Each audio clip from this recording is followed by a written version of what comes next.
Joining me right now is the president and CEO of the Federal Reserve Bank of Dallas, former Goldman Sachs vice chairman, Robert Kaplan. Sir, good to have you on the program. Thanks so much for joining us. Good to see you, Maria. So we've been talking about the storm all morning. Let me begin there. The financial toll in Houston rivaled that number from Harvey, some estimates putting it at $190 billion.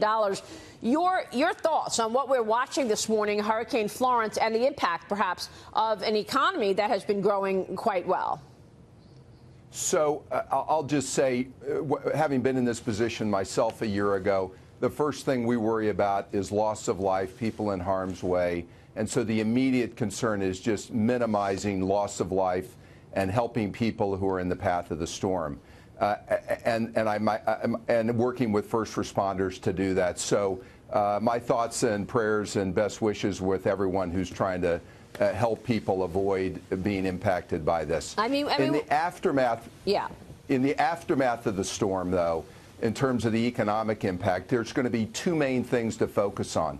And I think in your report leading in, it touched on it. There's the wind damage, but the water damage and the flooding and the ongoing rain can be just as devastating, if not more devastating, in terms of damage. And what we found from Harvey, and we found in our research on other storms, there's the property impact, cars, homes, commercial impact. It will take some extended period of time to repair that damage. In terms of GDP growth and economic growth, though, our experience has been with Harvey as well as other storms. If you're growing before the storm, this will put a dent in your growth for a quarter or two, and there'll be some temporary job loss. But history has shown you'll rebound in the next couple of quarters, and eventually you get back to the GDP you would have had, and you'll get back to trend growth. So I'd be optimistic for the Carolinas and other affected areas that they'll get back on path after a couple of 3 quarters for GDP growth. The property damage, on the other hand, will take some extended period of time.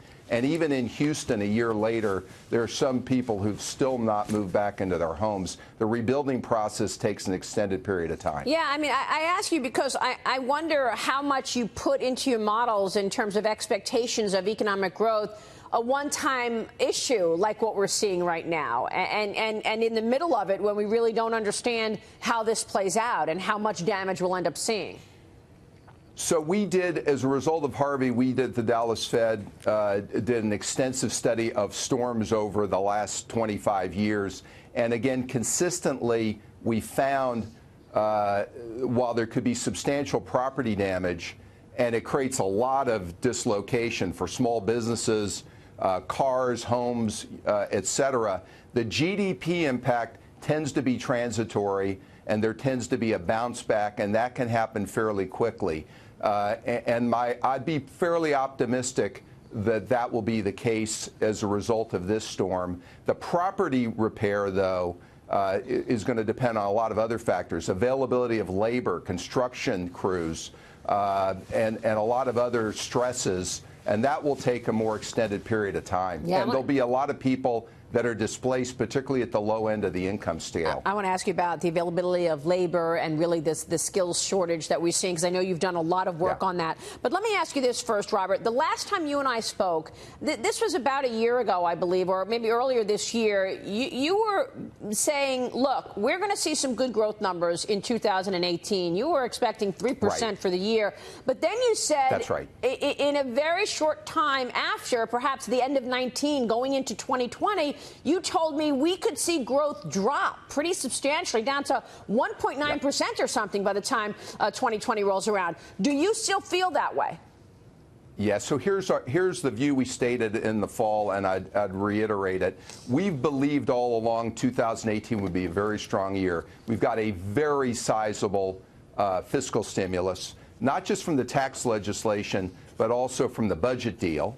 And the household sector is in very good shape in the United States. It's spent the last 8 or 9 years deleveraging. So we still expect 3% growth for 2018. 2019 will still have some effect of that stimulus, but it will fade a bit.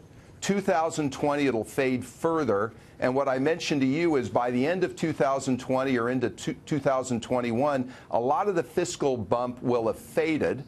And the issues we'll still have are an aging population and slowing workforce growth and sluggish productivity growth, we believe due to lack of skills training, although it's improving, and need to improve math, science, and reading in the United States.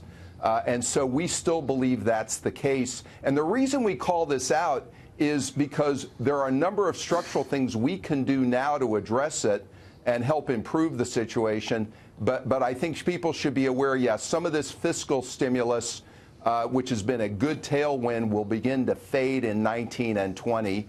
And will fade further by 2021. Will you change your plans in terms of interest rate moves over at the Federal Reserve, given what we're seeing in terms of the lack of inflation? We got the PPI and the CPI out these last couple of days, and they showed lack of inflation. We got retail sales just came out. Your reaction to what we just saw in retail sales, up 0.1%, sir. It was expected to be up 0.4.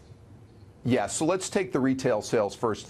Everything I see, and I talk to about 30 CEOs a month, including a number of mall owners through the United States, and we do extensive surveys. I still think the consumer is very strong in the U.S., and I actually think retail sales is strong.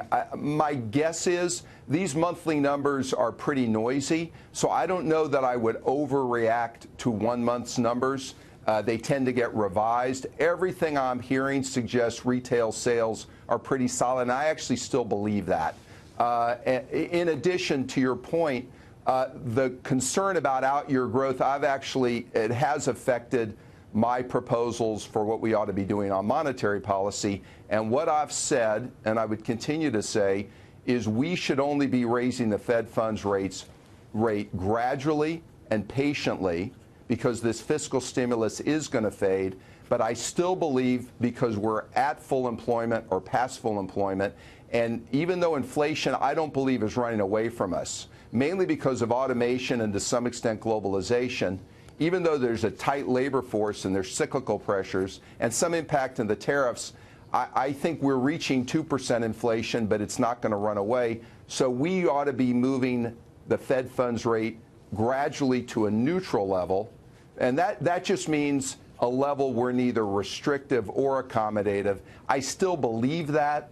That level is a theoretical level. It's inherently uncertain, but I think that range is somewhere in the neighborhood of 2.5 to 2 3/4, plus or minus. And I still believe that's the place we ought to be gradually moving to. And real quick on trade, how does that play into your models? The administration is now giving Beijing another chance to try and stave off new tariffs on that $200 billion of Chinese exports by asking for a fresh round of talks later this month. What's your take on where we are in these trade negotiations and how that impacts things?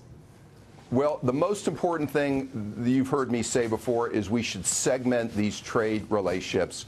So in particular, I'm very glad that we're moving toward getting the arrangements done with Mexico, and I'm hopeful about getting them done with Canada, because North America is a competitive bloc, and we've been taking share from Asia. And these integrated supply chains and logistic relationships with Mexico and to some extent Canada have helped us do that. So I think we're moving in the right direction there. I think this trading relationship with China is a final goods deficit, and then there's intellectual property and technology transfer. I think those are very legitimate issues, and I think it's appropriate we're fighting that fight. All right, we will leave. But I think, yep. And that's what I'd say on that.